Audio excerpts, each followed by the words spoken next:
네, 다양한 문학의 소식과 함께 과학적 정보까지 전해드리는 문화과학과 만나다 시간입니다. 오늘은 올해로 10회를 맞은 환경영화제에 대해서 소개해드리겠습니다.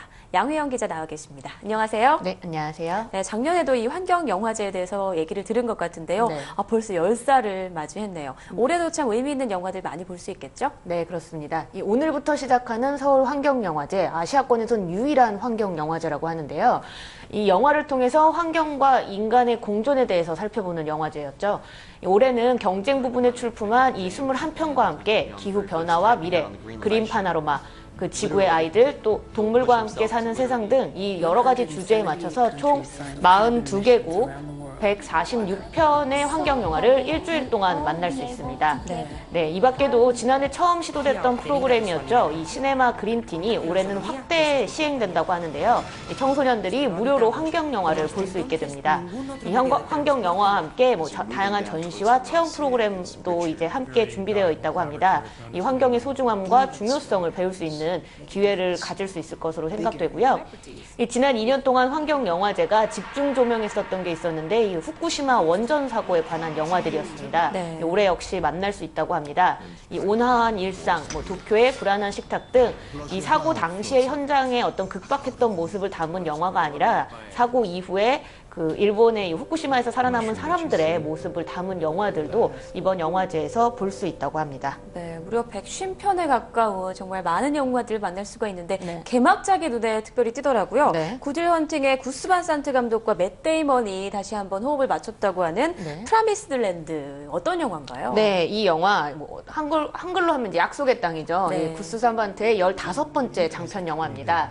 이 영화는 한 천연가스 회사의 영업사원이 펜실베니아의 작은 시골 마을에서 겪게 되는 많은 변화들을 그려냈습니다. 이 회사원, 이 맷 데이먼이 연기한 회사원인데 이 셰일가스 개발에 대한 이 주민들의 동의를 얻기 위해서 그 마을을 찾은 건데요. 주민들 역시 마을 발전을 위해 처음에는 이 채취권을 빌려주려고 합니다. 하지만 고등학교 과학 선생님인 프랭크와 자칭 환경운동가인 더스틴이 이 셰일가스 개발을 반대하면서 예상치 못한 문제가 발생하게 됩니다. 이 영화 구딜 헌팅 때와 마찬가지로 이 맷 데이먼이 이번 영화에서도 각본과 제작에 참여를 했다고 하는데요. 이 오랜만에 만난 두 사람의 호흡이 아주 만족스러운 결과를 냈다고 합니다. 네, 일단 맷 데이먼이 출연을 했고 또 내용을 들어보니까 참 기대가 되는데요. 네. 그런데 주요 내용이 이제 천연가스 개발을 둘러싼 회사와 주민 간의 갈등을 그렸다는 건 알겠는데 네. 가스 개발이 환경에 어떤 영향을 미치는지는 잘 와닿지가 않네요. 설명을 좀 해주시죠. 네, 기존에 천연가스 개발이 계속 되어 왔었잖아요. 네. 사실 어떻게 보면.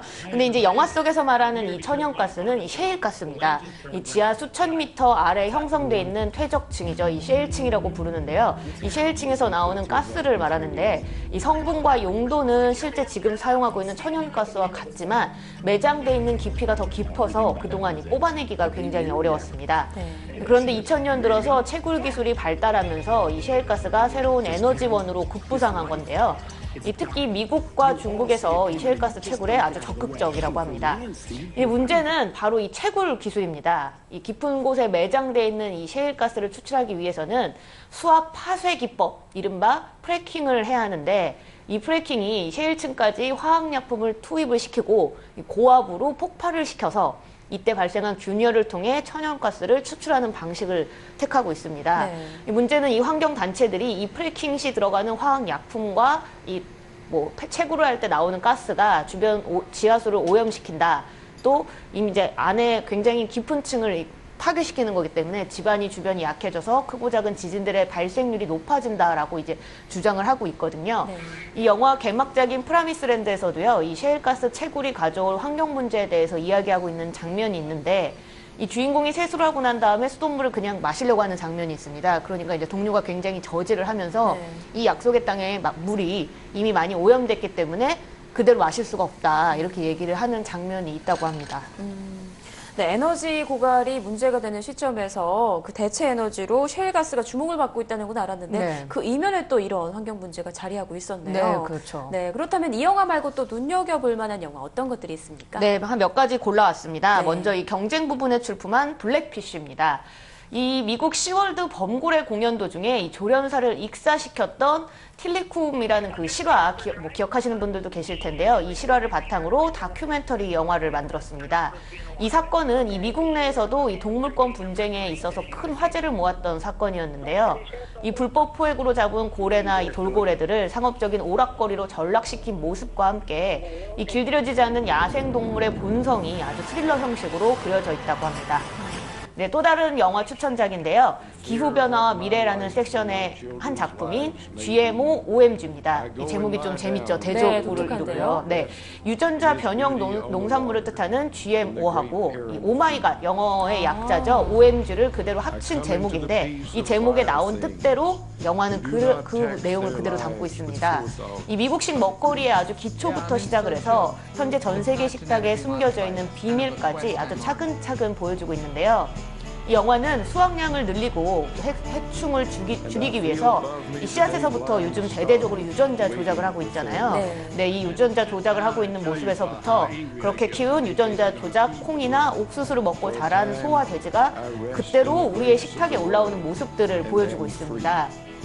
이 영화의 감독인 제레미 세이퍼트는요.